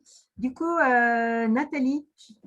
Oui, alors moi, ma question, c'était, tu as dit sur la sensibilisation au niveau des ODD, il faut obligatoirement que ça soit lié à la question climatique et migratoire, ou climatique ou migratoire, en fait. C'est ça que je n'ai pas bien compris. Alors, c'est et ou. Ah, c'est et ou. Voilà, donc il peut y avoir que le climat ou que les migrations ou les deux. Les deux, ok. Mais il faut qu'il y en ait au moins une des deux. D'accord. Et la deuxième question, c'était par rapport au versement, en fait. Est-ce que nous, on avance et ensuite c'est remboursé? Enfin, comment ça se passe au niveau de la trésorerie? Alors, là, du coup, en fonction de l'enveloppe qui sera attribuée aux structures lauréates, donc il y aura un premier versement de 80% du montant de l'aide au démarrage et 20% à l'issue du projet, évidemment sur présentation des justificatifs techniques et financiers. Là aussi, il y aura un petit accompagnement là-dessus parce que voilà, des fois, c'est un petit peu lourd. Vu les contraintes européennes. Donc voilà, on a bien pris en compte aussi le besoin d'accompagner sur ce point-là. Merci. Donc, Jeanne, j'ai bien vu votre main, mais j'avais d'abord une question d'Isabelle qui était dans le fil de discussion. Isabelle, je vous laisse poser votre question. Oui, merci. En fait, c'était une question concernant, alors je ne sais pas du tout si c'est anonyme ou pas, parce que ça dépend des appels à projets, mais c'était concernant le comité de sélection. C'était pour savoir si les consultants extérieurs, les entreprises pour lesquelles ils travaillent ou les associations, je ne sais pas, est-ce que c'est anonyme ou est-ce qu'on peut savoir qui consulte les dossiers? Alors, déjà, une première chose, c'est que les consultants ne sont pas encore sélectionnés. C'est-à-dire qu'il va y avoir une procédure d'appel d'offres pour les choisir. Et il y aura une procédure vraisemblablement pour chacun des deux appels à projets. Une fois qu'ils sont sélectionnés, c'est une information publique. Donc, voilà, il n'y aura pas de souci là-dessus. Ce ne sera pas de l'anonymat. Voilà, il n'y aura pas de souci là-dessus. D'accord, super. Et alors, du coup, j'en profite, j'ai une autre question. Tout à l'heure, vous avez parlé, du coup, c'est peut-être moi qui n'ai pas noté, où est-ce qu'on peut trouver les lauréats des années précédentes pour voir quel type de projet, justement, ont été sélectionnés, comment ça s'est construit, enfin, voilà. Alors, Virginie va se faire un plaisir. L'a déjà fait. Donc, Isabelle, il faut que vous regardiez dans le fil de discussion. Virginie a mis tous les liens, et notamment vers le site de Resacop. Il y a un espace qui est consacré spécifiquement dans une rubrique projet aux réalisations des lauréats Flavor Support. D'accord, super, je n'avais pas vu. Merci. Pas de souci. Jeanne Bory? Oui, je suis là. Alors moi, je voulais vérifier que j'avais bien compris certaines choses. Si j'ai bien suivi, donc sur la première diapo de présentation, il s'agit de constituer un groupe de jeunes qu'on accompagne ensuite pour mener des actions de sensibilisation. D'accord. Alors je me demandais déjà combien, s'il y avait un nombre indicatif de jeunes à mobiliser. J'ai bien compris qu'il pouvait y avoir des plus ou moins jeunes dans le dos, mais voilà, il faut qu'il y ait un noyau de 15-35, si j'ai bien compris. Et voilà, donc voilà, quel volume, combien? Et puis, est-ce que cette phase de mobilisation, d'identification de jeunes qui seraient prêts à se lancer dans ce projet-là fait partie intégrante du projet, ou est-ce qu'il faut que ça soit déjà fait en amont, qu'on ait déjà constitué un groupe de jeunes en amont? Donc ça, c'était ma première question. Également, concernant le type de projet, sur les différents critères qui ont été présentés, j'imagine qu'il s'agit de critères cumulatifs, mais je voulais m'en assurer. J'avais aussi une question sur, alors ça a été évoqué sur les délais de paiement, la trésorerie, mais malheureusement ça a coupé au moment où vous avez donné la réponse, donc je voudrais bien avoir une petite répétition, désolée. Et voilà, et puis également une question sur les dépenses éligibles dans le cadre, bon après ça fera peut-être l'objet plutôt de la deuxième session d'accompagnement sur le budget, mais voilà, c'était peut-être pour avoir des premiers éléments de réponse. Merci. Alors, Jeanne, vous avez posé plein de questions. Donc sur les jeunes, effectivement, donc 15-35 ans, hein, donc voilà, encore une fois, hein, ça n'exclut pas qu'il y en ait des plus jeunes et qu'il y en ait au-delà de la tranche 35 ans, mais il faut qu'il y ait quand même, voilà, le groupe cible, entre guillemets, c'est vraiment les 15-35. Voilà, il n'y a pas de précision particulière sur le nombre de jeunes. Après, ce qui est certain, c'est que si on part sur 3 jeunes et si on part sur 50, ça ne fait pas tout à fait la même chose ensuite, et peut-être les ambitions financières aussi ne seront peut-être pas tout à fait du même ordre. Donc, en tout cas, c'est d'être attentif plutôt à la corrélation qu'il peut y avoir entre le nombre de personnes mobilisées et puis les activités, la réalisation des activités qui pourront être menées par ce groupe de jeunes. Sur l'identification des jeunes, idéalement, c'est mieux si on a une vision claire. On ne veut pas forcément nom, prénom des jeunes concernés, mais en tout cas, du groupe de jeunes avec qui le travail va se faire, en fait. Parce que, déjà pour vous, parce que le temps de réalisation étant relativement court, s'il y a déjà 2 mois pour essayer de trouver un petit peu avec qui ça pourrait se faire, après, ça va vous contraindre sur la réalisation. Et en tout cas, ça peut être aussi, alors j'invente complètement, hein, mais ça peut être aussi un lien avec une structure, un centre social, par exemple. Hein, j'invente complètement, même si on ne sait pas exactement quels seront les jeunes qui seront mobilisés. En tout cas, il y a une structure qui permet d'assurer que le partenariat il sera bien posé et que le travail d'identification et de mobilisation des jeunes il va se faire correctement, entre guillemets. Je relis ce que j'ai noté sur le calendrier des paiements. Donc, alors... Il y avait aussi, est-ce que les critères sont cumulatifs? Oui, alors critères cumulatifs, donc oui. Disons que sur la diapo que je vous ai montrée tout à l'heure et que vous allez retrouver en ligne très, très prochainement, c'est cumulatif. Après, ça ne veut pas dire qu'il faut être à 300% sur chaque critère, mais en tout cas, ça veut dire qu'il faut qu'il y ait une vraie attention sur chacun des critères. Et puis, en bas de l'écran à droite, il y avait les plus, donc les bonus. Donc là, les bonus, c'est pas une obligation, c'est un peu mieux s'il y a, parce que voilà, c'est aussi garant d'une certaine dimension de qualité. Mais ce n'est pas obligatoire. Par contre, tout le reste sur l'écran est obligatoire. Après, quand je dis obligatoire, il y a aussi une cohérence d'ensemble, c'est-à-dire, oui, c'est les ODD, mais il en faut un au moins, il n'en faut pas 40. Les ODD, il faut qu'ils soient traités à minima sous l'angle des questions climatiques et ou migratoires. Mais ça peut traiter aussi d'autres questions, mais il faut à minima qu'il y ait ça. Donc, en fait, c'est cumulatif, mais c'est quand même très relié, hein, tout ça. Donc voilà, c'était juste pour préciser que ça fait une somme de critères qui apparaît assez pesante, mais en même temps, il y a une cohérence dans ce qui est recherché. Donc, le critère le calendrier de paiement, pardon, parce que du coup, Jeanne, elle avait un paquet de questions. Donc, 80% au démarrage du projet, 20% à la fin, sur présentation des justificatifs techniques et financiers. Et sur les dépenses éligibles, plutôt que de vous faire une liste à la Prévert, je vous invite à vous référer à l'annexe du règlement de l'appel à projet, qui est sur le site internet, hein, sur la page qui est dédiée à l'appel à projet. Vous avez vraiment tout. Si vraiment là il y a une question qui reste en suspens à l'issue de la lecture de ce document-là, n'hésitez pas à revenir vers nous et puis on pourra aussi intégrer votre question dans la FAQ qui sera faite prochainement. Est-ce que j'avais oublié une question, Jeanne? Je pense que non. Enfin, je réponds pour elle, mais j'ai l'impression que j'avais noté aussi la même chose que toi, Julien.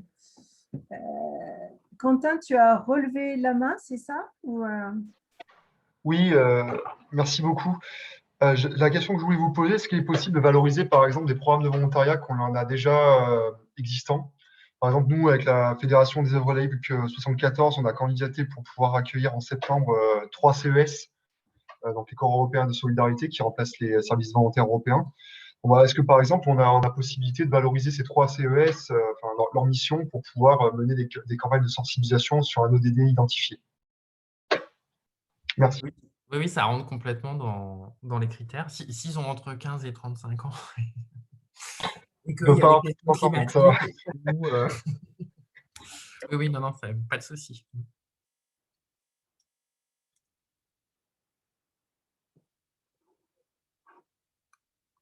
Alors, du coup, Quentin, tu as relevé la main, non? Non, excuse-moi, je n'ai pas baissé ma main, désolé. Merci beaucoup. Est-ce qu'il y a Nathalie qui a à nouveau levé la main? Oui, juste pour les lauréats, on n'avait pas bien compris, tu as dit qu'il y aurait des temps de rencontre avec les autres pays, mais ces temps de rencontre, ça concerne donc les jeunes qui seront partie prenante du projet qui aura été sélectionné, ou les acteurs ou peut-être les acteurs qui l'auront mis en place. Alors, la priorité, elle va aller directement aux jeunes. Aux jeunes, d'accord. Désolé pour les jeunes pourront les jeunes Mm. pourront aller rencontrer d'autres jeunes qui auront été lauréats dans d'autres pays, en fait. Exactement. Donc, en fait, en principe, à l'issue de cet appel à projet, donc l'appel à projet 2021, en principe, la réunion de rencontre, alors ce ne sera peut-être pas tous les jeunes, hein, il y aura un nombre limité sur chaque pays, mais la rencontre, elle se fera à Turin, sauf changement parce que Covid et je ne sais pas quoi. Et la deuxième devrait avoir lieu à Bruxelles. À Bruxelles, au sein des institutions européennes, hein, avec, pour aussi incarner un petit peu ce souhait de faire en sorte que les jeunes qui sont mobilisés puissent produire des recommandations sur la base de leurs expériences et de leurs échanges à l'intention des décideurs, évidemment européens, mais aussi locaux dans chacun de leurs pays. Peut-être 2 mots sur la prise en charge justement de ces temps de rencontre. Oui, ils sont intégralement pris en compte par le projet. Pas par le projet. Ah, pardon, pas sur l'enveloppe, pardon, oui, pas sur l'enveloppe qui sera donc attribuée aux lauréats, mais sur les autres lignes du projet.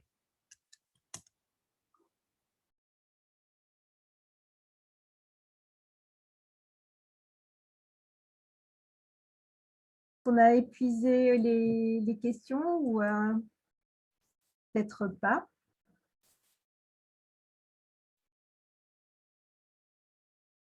En tout cas, bon, on vous laisse encore réfléchir quelques minutes, mais sachez qu'à tout moment, bien sûr, et notamment plus précisément à partir du 1er juin, vous pourrez non seulement nous adresser des questions avec l'adresse, peut-être que tu peux remettre à nouveau, Virginie, l'adresse qui a été dédiée donc au projet Mind Changers. Mais et du coup aussi être en contact, être mis en contact avec un des chargés de mission de RESACOP, soit un chargé de mission à Clermont-Ferrand, en l'occurrence avec Marie Aymar, soit avec un chargé de mission, ou une chargée de mission ici plutôt en région à Lyon, de l'équipe de Lyon. Peut-être, en attendant que d'autres questions éventuellement émergent, peut-être qu'on pourrait laisser la parole à Virginie pour justement rappeler les procédures, notamment leur dimension technique, parce que c'est souvent aussi une question qui vient. Julien. Merci Julien.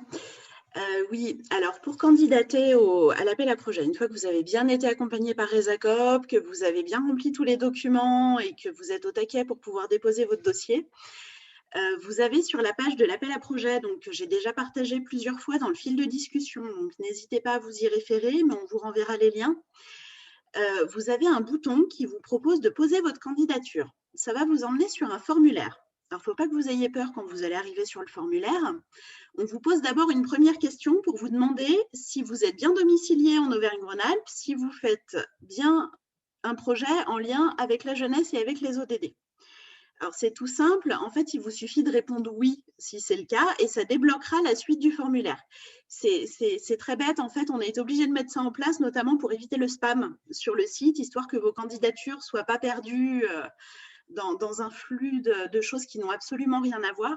Donc, une fois que vous avez répondu oui à la question, ça va vous débloquer un formulaire. Et dans ce formulaire, vous allez notamment pouvoir télécharger les documents qu'on vous a demandés. Donc, la petite subtilité, c'est rappeler, donc il faudra bien suivre les instructions qui sont écrites dans le formulaire, mais je vous le redis à vous. Il ne faudra surtout pas cliquer sur le bouton qui est juste à côté de là où vous remplissez. Alors, attendez, parce que je ne l'ai plus en tête, du coup, l'intitulé du bouton. Peut-être qu'il faut dire là où il ne faut pas appuyer. Oui, tout à fait. Je crois que c'est le bouton transférer. Voilà, c'est ça. Il ne faut pas cliquer sur le bouton transférer. Quand vous mettez vos documents, en fait, vous n'avez pas besoin de cliquer sur transférer. Quand vous allez valider le formulaire, ça va bien télécharger les documents. Parce que sinon, en fait, ça ne les télécharge pas sur le site. Ne me demandez pas pourquoi. L'informatique, ce n'est pas forcément mon truc. Mais toujours est-il qu'on a fait des tests et que ça ne fonctionne pas. Si vous avez le moindre souci au moment où vous enregistrez votre dossier sur le site, vous pouvez envoyer un mail à l'adresse mindchangers@resacop.org, donc qui est dans le fil de discussion. C'est une boîte qui est consultée tous les jours. Donc, en l'occurrence, c'est moi qui m'en occupe. Donc, si vous avez le moindre problème technique sur le chargement du dossier, c'est à moi qu'il faut vous adresser. Je vous recontacterai et on verra ensemble comment on peut procéder. Restez pas bloqué pour rien sur le formulaire. Si vous avez la moindre difficulté, vous pouvez nous contacter. Voilà, je ne sais pas si vous avez des questions par rapport à ça, parce que j'ai vu qu'il y en a certains d'entre vous qui ont commencé à remplir le formulaire. Donc, ne vous inquiétez pas, si vous avez commencé à le remplir, vous en remplissez un nouveau quand vous êtes prêt à déposer vos dossiers. En fait, j'efface au fur et à mesure tous les dossiers qui ne sont pas complets. Voilà. Donc ça veut dire qu'il n'y a pas, en fait, on ne conserve pas des brouillons. Non. Il faut, on a, enfin, le projet, ça je le dis pour les lauréats Frame Voice Support parce que c'était, je ne me rappelle plus du tout comment on avait fait. Pourtant, c'est pas si loin. Mais en tout cas, il n'y avait pas le type de site tel qu'il était dans Frame Voice Support.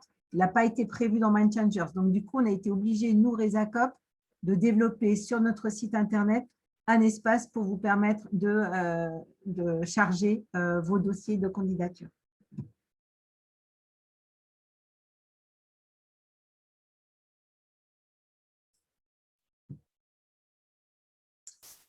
Bon, je crois que de toute manière, on a un peu dépassé le temps. Jeanne, allez. Encore une petite question. Je ne m'arrête plus. Après, j'arrête. J'ai juste une question sur les donc, jeunes 15-35 ans. Il n'y a pas d'autres critères. Ça peut être des professionnels, ça peut être des étudiants, des jeunes en service civique, des volontaires, des chômeurs, n'importe quoi. Oui, c'est complètement… il y a juste ce critère d'âge et à la limite, c'est bien aussi de croiser les statuts. Ok, très bien. Merci beaucoup.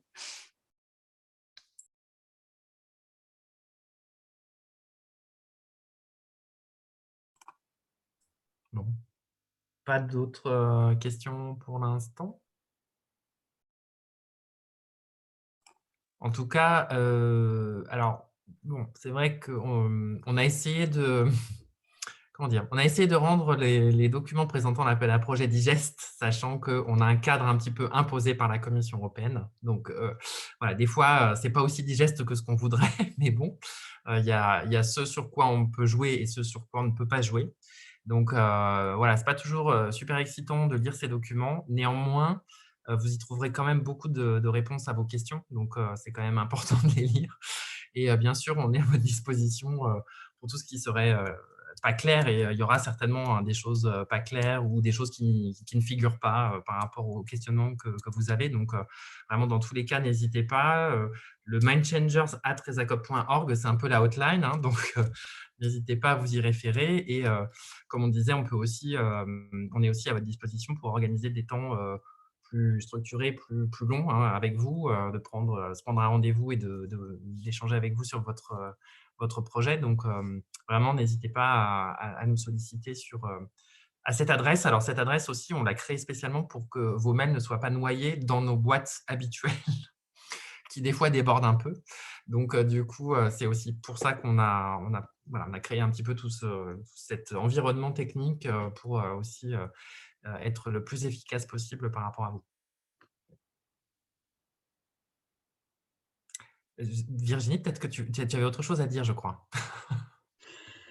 J'en profite pour lancer une petite page de pub. Vu qu'a priori, vous êtes tous un petit peu concernés, on est en train d'effectuer avec la jeune fille que moi, je vois juste à côté de moi sur l'écran, donc qui s'appelle Raja, stagiaire communication. Oui, Raja, elle a oublié de se présenter.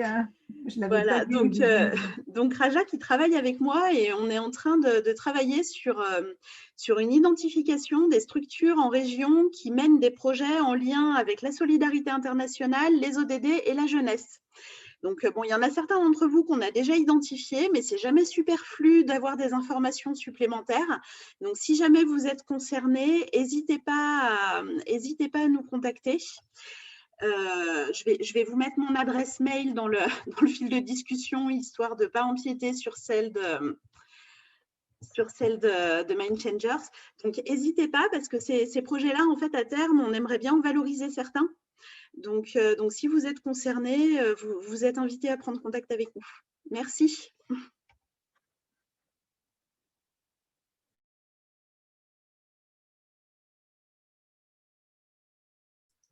Bon, Julien, je pense qu'on peut peut-être s'en arrêter là. S'il y a plus de questions, en tout cas pas de questions urgentes, je pense que vous êtes tous en train déjà de cogiter sur ce que vous pourriez présenter, en tout cas, comment arriver à mettre ensemble ces différents critères. C'est vrai que c'est un appel à projet qui n'est pas simple et qu'on a besoin aussi de toute votre créativité pour voilà, pouvoir nous présenter projets qui pourront être financés. Évidemment, nous, on compte beaucoup sur vous, sur l'expérience que vous avez déjà pour certains, sur voilà, les idées que vous avez déjà partagées en début de séance. On se donne beaucoup de mal pour aller chercher cet argent au niveau européen, donc on a vraiment envie qu'il puisse être utilisé au bénéfice des dynamiques jeunesse dans notre territoire, parce que c'est avant tout ça qui est notre motivation profonde, en tout cas nous, équipe de RESACOP, et c'est aussi ça qu'on avait envie de vous faire connaître et de partager avec vous. Notre posture, elle n'est pas du tout d'être un bailleur de fonds, hein, loin de là. Mais aujourd'hui, voilà, le manque de moyens nous oblige aussi à mouiller la chemise pour aller chercher des financements qui pourront vous permettre de faire des beaux projets et surtout des projets qui permettent à des jeunes d'être acteurs et aussi finalement de vivre aussi des belles expériences. Enfin, voilà, je pense que c'est ce qu'on peut partager tous ensemble. Donc, si vous avez bien suivi le fil de discussion, vous avez pu retrouver beaucoup d'informations, beaucoup de liens. Et puis, il y a toujours l'adresse mindchangers@resacop.org pour pouvoir nous joindre plus facilement. J'ai un petit mot. Non, c'était un petit mot personnel, donc je n'en dis rien. Je vous dis donc déjà bon courage. On compte sur vous, mais vous pouvez aussi compter sur nous. Et puis on vous dit à très bientôt. Et rendez-vous aussi pour cette séance spéciale budget dont on vous confirmera la date très prochainement. Voilà. Merci beaucoup à tous. Je me tourne vers mes collègues. Je pense qu'on a tout dit là. Voilà, on a tout dit. Oui, merci à tous et puis à très bientôt. Hein. À bientôt. Merci. Et, Willy, j'ai bien vu ton petit mot. Salut. Super. Et bon courage.